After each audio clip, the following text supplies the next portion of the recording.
I want to thank you for joining us for another Tyler Perry episode of Iron Panther Presents. Today we shall be discussing the Ruthless as we talk about season 6, episode 7, which again felt like a real, almost like mid-season finale or season finale. I thought a lot of intense things happened.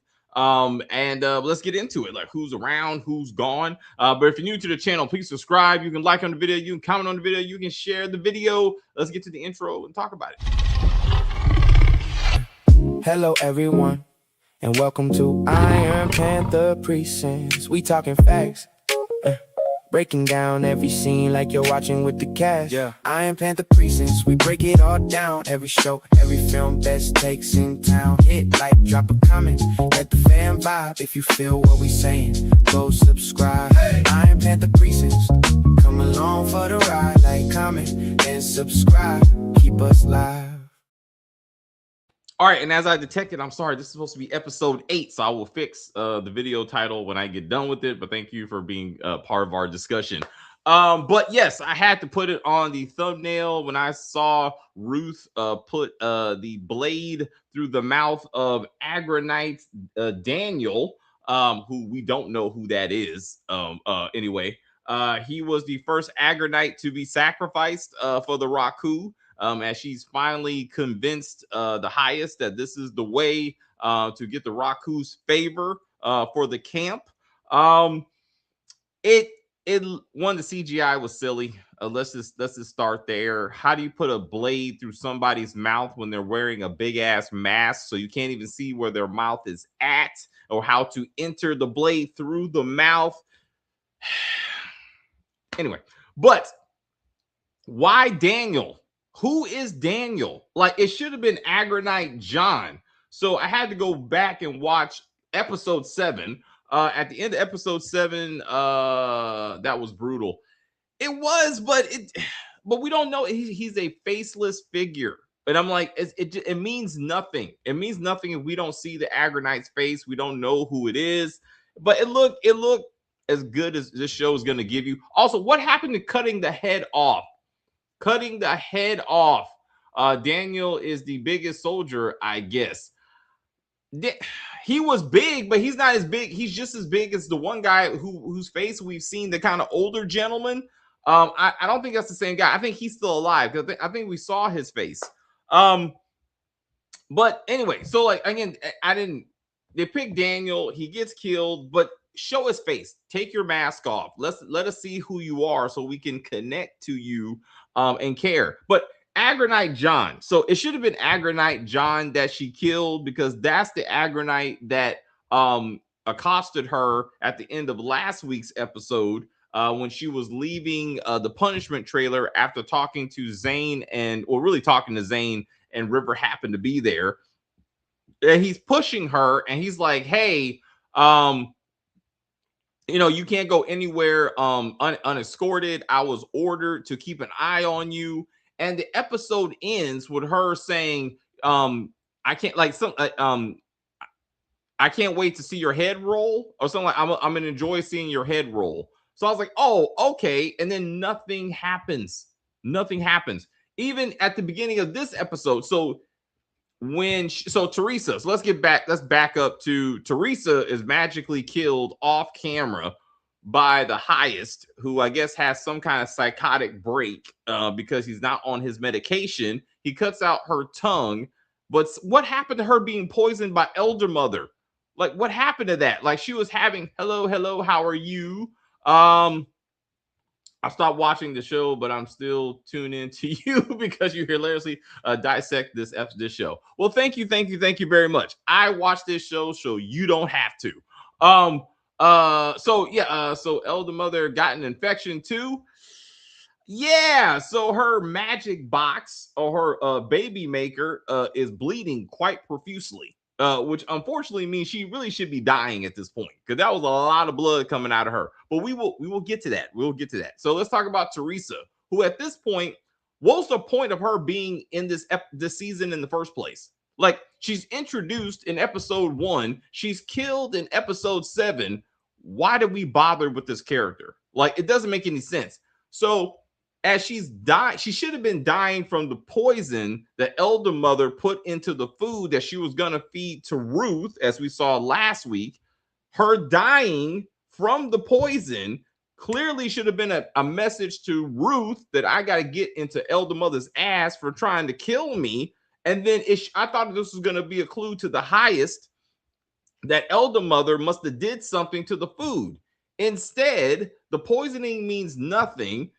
The highest just kills her off camera, cuts out her tongue just to find out that Desiree Wilson is a snake. I thought he already knew that. Like I don't know. And then so she's squirming around until the highest hands his sidearm to Ruth, who doesn't just shoot the highest. He hands her a loaded weapon, right? We're supposed to believe that she's doing all this silly shit ultimately to kill the highest because Callie blew herself up.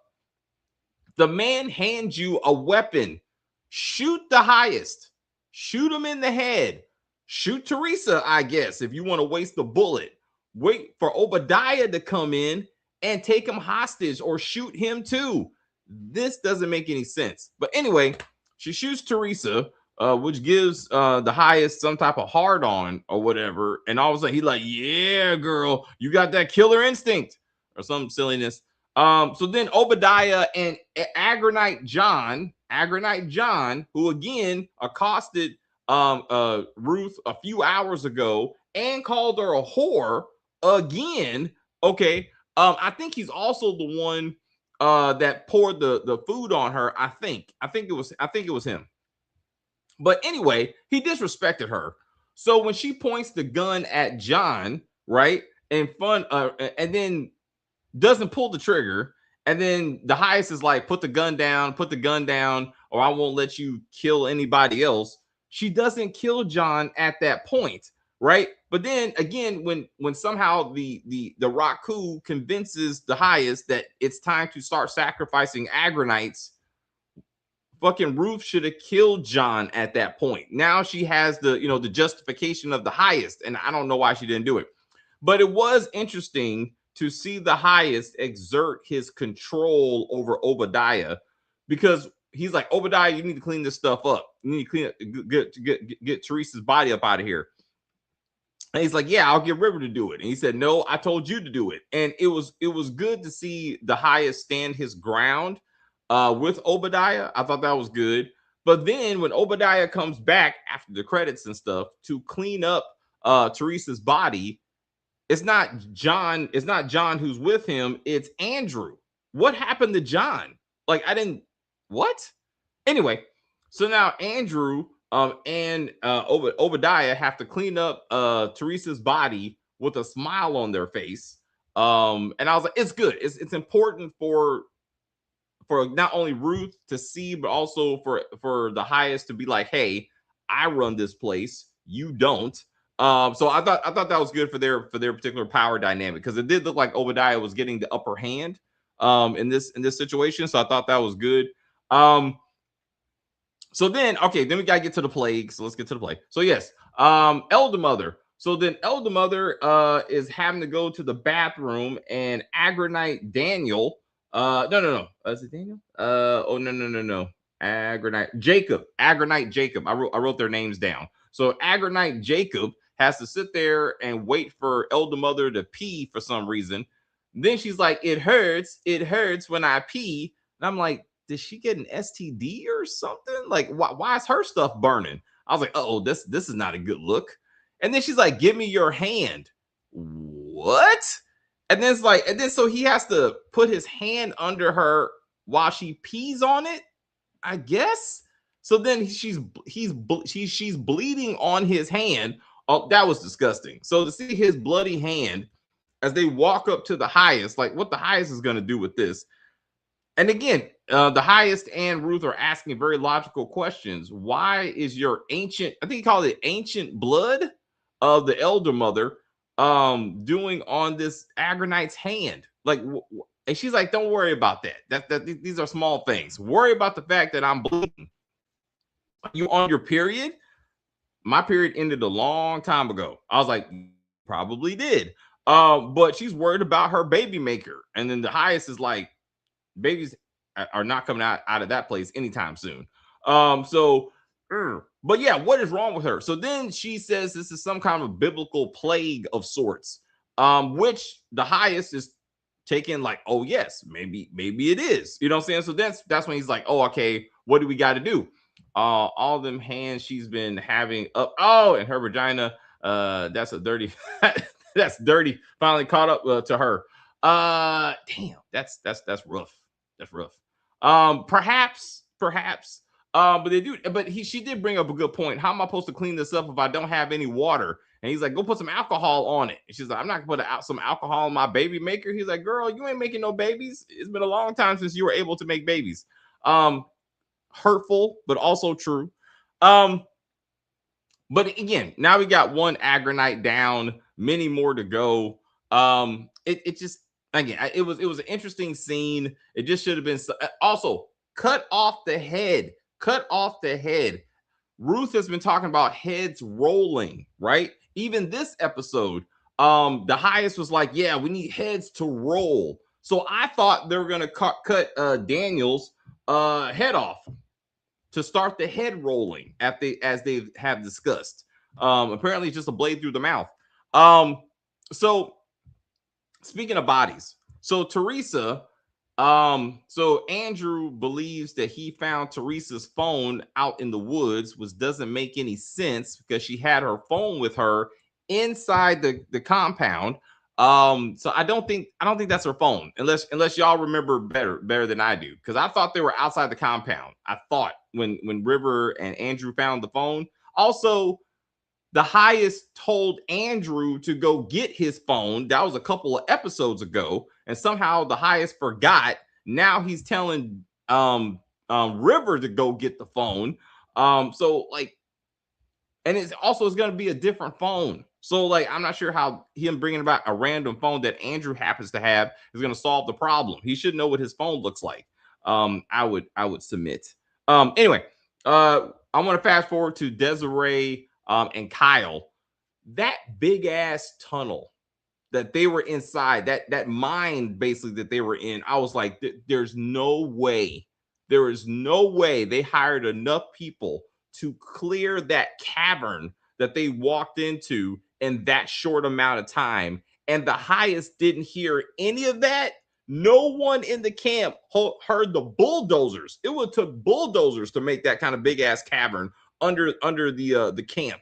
That is ridiculous. Yes. So how exactly is the police gonna come into the compound from underneath again? I just don't see it happening. It doesn't make any sense, girl. Like I was like, seriously, that would have took a construction crew weeks, to build that kind of hole, right? So, but it looked cool. If they would have found the hole, if they would have been like, hey, we pulled the local records and we identified an old coal mine or something that runs under the camp, that would have made more sense. That would have been more realistic. But they want us to believe that they built this Batman level cave down there, and then there's bodies like on the roof, like they're so deep underground that they've dug under all the graves. And I was like, what? So when the body fell, right, and you didn't see it, you just hold a thump, I thought that was going to be Teresa's body. Like I thought that Obadiah and Andrew went out and buried Teresa, and somehow they stuck it in a specific spot that it would fall through the ground and hit right there in front of Cal and Desiree. That's what I thought. So like, oh shit, like that. Now they know for a fact Teresa's dead. Instead, they found random remains of people who've been killed, which I thought they already knew that there were dead people in the camp. So I'm not sure why they're like, oh my God, Tyrone is crazy. He buries people when they die. Yeah. Like of course, so the bodies have to go somewhere. I'm not sure why this is such a, oh my God, we got him now. It makes it seem like they had no evidence on Tyrone Luckett whatsoever. And now they're like, oh, wait a minute. We found a hand here. We can take him to jail now. What about the kid that blew herself up? But now they're trapped underground. That's like a season finale moment. Like I was like, okay, this is really some meaty stuff going on here. So I thought that was cool. Again, Ruth finally killing Agranites, and coming up in the game. Obadiah had no room to stop her from killing one of his members. I thought, again, this is kind of like cliffhanger type of stuff. And then who's next? You know what I'm saying? What other plague will befall the Raku camp? River walking down the road and hearing the voices of the other camp members screaming that they're hungry and that they're starving. It's only been maybe a day since the rationing has started. I don't know how people are already starving by now. Like I'm really confused on how this works. You know what I'm saying? So they shouldn't be starving. Let's talk about people in situations of their own making. Joan was losing her damn mind. And when she was sitting up there in her trailer, like, I'm like, what the fuck is wrong with this bitch? Like, what? You've only been there for a couple of hours. She's like, no, the walls are closing in on me. Like, she's talking to herself and shit. She still has the thumb drive with the digital money on it in her sweaty clothes and whatever. Just open the fucking door. Like, River comes into her trailer, just opening the door. And he's like, hey, girl, you crazy. You want to get up out of here? No, I can't leave. I know you just want me to go because you want the money. He's, yeah, but we could go, though. And she's like, no, I can't leave. And then she closes the door behind River and then begins to go out of her mind again. Oh my God, I'm stuck in here. Bitch, leave. Just leave. This doesn't make any sense. Even River doesn't make any sense. She tells him, we're stuck in here. We're just going to die. How do I get out of here? And he says, open a window and escape. No, just walk through the door. Like, walk through the door. I don't understand what's happening. All these people. So that, again, when you hear the people screams of them inside their trailer, they can all just walk out the door. Like, no one's locked into anything. Doesn't make sense. Anyway, but if they run a trace on the bullets, wouldn't it lead back to Ruth? Her fingerprints is on the trigger. Yes, I'm not saying the body would tie the highest to anything, but it would have been more, to me, a more impactful moment that they realized that the person, one of the final person they sent in there for their master plan of using laxatives to get the camp to open up is dead now. Like, they know for sure she's dead. And then George's body. Like, they could have found that body. You know what I'm saying? Like, where are these Agranites Ruth are talking about? The highest just have new better that elder mother ain't on her period. Yeah, I don't know how the period thing. I don't know. It was a lot of blood though, bro. She's bleeding like that. She needs to get that wrapped up or something. I'm saying it's quite nasty, as I'm understanding. So there's a secret cave under the compound. Does the highest know about that? Like, no, supposedly they built the cave. Like, that's why I'm like, that's ridiculous. Like, somehow the crew that they hired built the damn cave. And I'm like, no, like, that cave should have already been there.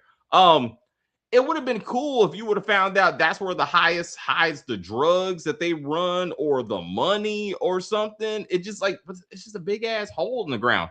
So how many of the original cast is making it to next season? Because it's only half the first half of the season 6. I don't know. Well, I mean, the main cast members are there. I mean, Teresa just got introduced, so her being killed is not a big deal. Daniel, whoever the hell that was, didn't even have a face. So I'm sure that all the main cast members are going to be okay. Even Elder Mother is going to be fine. No one's checked. No, Peter, where's Peter at? Isn't Peter? Is he still in the infirmary, just laying there on that table? Like, who's looking after Peter? I would ask the question. I'm assuming they're gonna circle back to him at some points. Um, Obadiah. So if I'm Obadiah, I should Peter. Yes, Peter's still there, but like I don't remember like him checking in on anything. No, anyone checking on him in a couple episodes. I think the last time we saw him, it was Obadiah coming in to he and River was talking to Peter. Obadiah comes in and asks River, "What is he doing here?" And then River's like, "I don't need you." Peter's like, "I don't need you, River. I'm working for Obadiah. I'm your most loyal soldier or some shit." And then it doesn't really go anywhere. So Andrew thinks he's going to use the phone to call the FBI to come and save the day. If I was a Cal and Desiree and Cal still have not cleaned themselves. So as I did my my Oval review, I acknowledged that the Oval was good enough to have Donald clean the blood off his clothes, take a shower, put on some new clothes, and then go to work. Kyle and Desiree are still dirty. Their faces are still dirty. Clothes are still dirty. They have made no effort to clean themselves. This is nasty. You know what I'm saying? And now they're hanging out in the caves and shit. Also, again, the cave imploding. Someone in the camp should have heard something. Again, none of the Agranites have made any effort to look around the camp and secure the camp to determine how Teresa got into the camp in the first place, how George got back into the camp. There's still a big ass hole in the fence. No one has done anything about that. So I feel like that's kind of a thing. I liked Zane and Rivers' conversation in the trailer. I really felt their friendship at that point. Before River was willing to leave her, as he runs off and finds Joan and says, "Hey, let's take the money and leave." I really felt that he cared for Zane when they were sitting up there. They both realizes that they've been pawns in other people's sexual, desires and fantasies. As we talked about, River has been the butt toy of the highest for a very long time, except for this season. Once again, I feel like the writer of this season has forgot that the highest is gay. I guess. But Zane, poor Zane. Like she's stuck between marrying Manny, who does not listen to her in any way. Who at one point was like the Raku is bullshit, and I don't know why people believe in this, but now he's completely brainwashed to be like the Raku way is how we treat women. It's kind of remind me of the Handmaid's Tale. I'm not sure if I said this on camera, but I feel like this show with better writers could have been like a Handmaid's Tale type of story. It would have been very. They had the elements to make a very complicated, interesting story and deal with these social construct of a religious cult and how they treat the members in it, and that kind of thing. And Zane could have been like that character that you follow around. But to see that she's stuck between marrying Manny or being assaulted by Obadiah, I just feel for her so bad. And for her to be like, "I've never had hibachi or sushi," I'm like, what the fuck? Like, come on, girl. Your life can't be that bad off. But she's like, I don't even know what you're talking about. I'm like, she wasn't born. They act like some of these characters were born into the Raku camp. Like Manny was born there. I'm like, no, that don't make no damn sense. The highest is more a control and power freak. Very Diddy. Yeah, but he likes that butt, just like Diddy. You know what I'm saying? So speaking of that, it's funny you should bring that up. But again, the writers of this season completely forgot Marcus that like by now he would have raped, like River a couple of times, to be real. If Tyler Perry was writing this season. But this writer is going a different direction with that. So this form of Tyrone Luckett loves the ladies, or at least he loves Ruth at some point. Dang, David, why didn't you recap The Handmaid's Tale? Well, that show's already over at this point. We a very long time ago when we first started the channel, my friend Adrian, I think she did a review of The Handmaid's Tale. I think like seasons 1 or 2 or something. I interviewed her about the show, but I think she discussed like the first few seasons. My friend Charisse, she started watching the show late, but she loves the show. It sounds very hard. Like I couldn't watch it. Like it sounds if I'm feeling for Zane and what she's going through, there's no way I could watch The Handmaid's Tale. Like those women are going through that shit, and I'm like, It's like The Color Purple, but like 6 seasons of it, and I'm like, So have we forgotten about the children since Callie is dead? Fuck them kids. No, I'm playing. No, I always think about the kids. I always think about the kids. So the kids were Joan has kids. So we saw the children when we saw Jones kids pop up in the food line or whatever. But they're not child soldiers or whatever. They're not Agronite juniors or whatever. So I don't know if we're ever gonna get back to the kids. But Desiree and Kyle, I think they said they saw the bodies of children in the graves. I think they said that. But I don't know if they're going to be a main storyline. Let's see. The show doesn't have the gratuitous scenes like it used to have. A very different show. It's a different writer. I'm telling you. Tyler Perry's in charge. You getting some of that nasty shit. That's what Tyler Perry wants to see. You know what I'm saying? But other writers, they do other things. You know what I'm saying? But you know when Mr. Perry is behind the computer with some of these dialogues and stuff. I agree with you on that, David. Yeah. I just anyway. I understand it's very hard. The Handmaid's Tale is a very hard show to watch. I've said this almost every episode. I really hope Zane kills Manny and gets some type of happy ending in all this. Like the actress is doing a great job of selling the dialogue that they give her to show the terrible situation that she's in, and she's trying her best to hold herself together. And she's praying, she's looking to Ruth for hope that Ruth is going to get her out of this.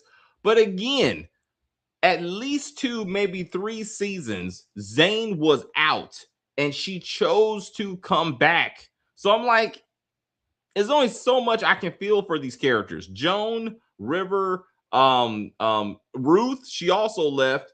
Like they all have had their moments where they were out, they drove out, they walked out, like they were free, and their dumbasses come back. And I'm like, so you put yourself in this situation at some point. They have to take some kind of personal responsibility that whether they're following Ruth for some dumbass reason, like all these characters have brought themselves back to this camp. And even Joan is saying, like, we don't have a plan. We're gonna die of heat exhaustion or some shit, of heat stroke. I'm like, is it the summer now? Like, what do you mean the heat's gonna kill you, girl? Like, you don't make any sense. Like, she's losing her damn mind. I don't know. But again, the actress is definitely selling her role, and I respect her commitment to the silly dialogue that they give her. Maybe Zane needs River to another penis sharpener to construct another penis sharpener laced with poison for Manny. Maybe, and again, writers. I don't think this writer knows about that particular angle, because that would have been on the list. Like I don't know why she didn't say that. Look here, River, before you just get to leave me hanging in this place, I need you to give me something. So when Manny or Obadiah tries to take it from me, they get a surprise like that. I don't know what happened to that. Ruth's been pregnant for at least 4 seasons. Yes.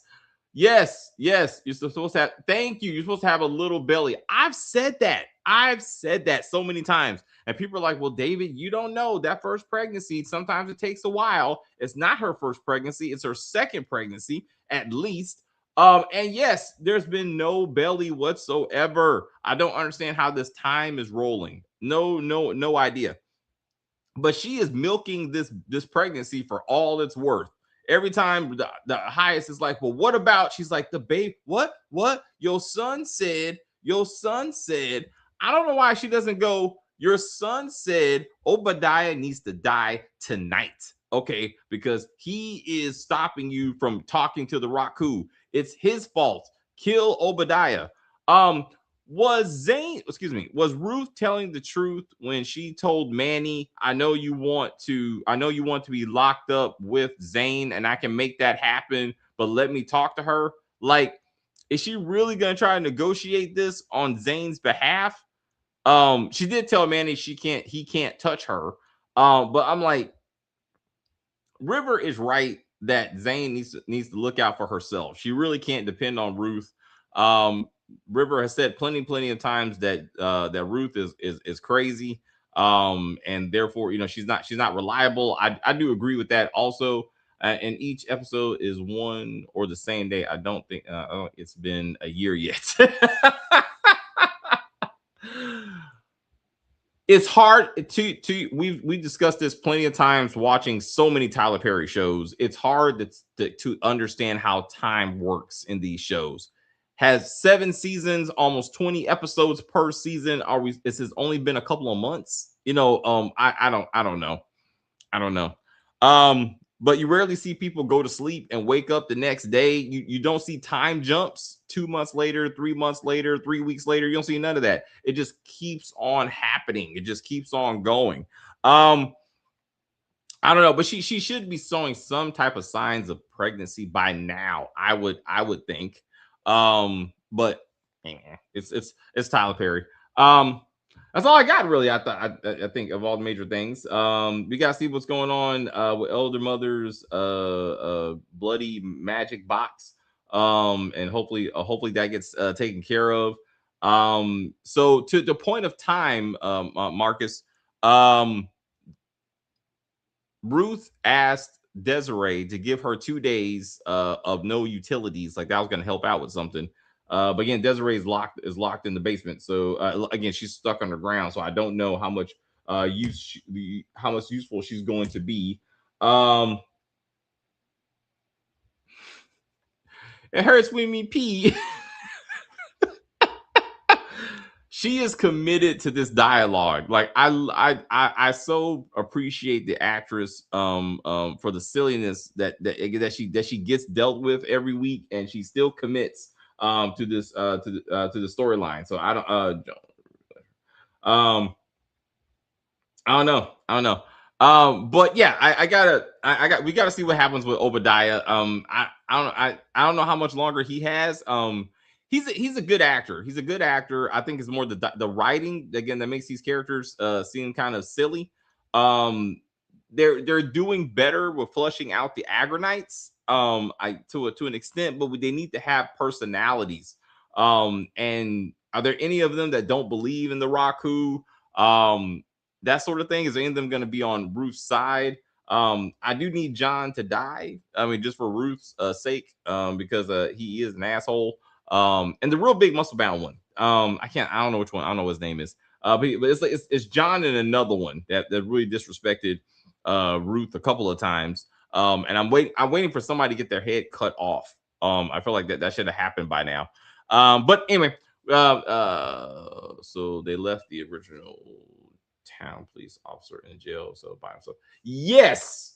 So the sheriff is still sitting up there dealing with his diabetes and erectile dysfunction. Once again, his family has made no effort to ask why he hasn't come home from work yet.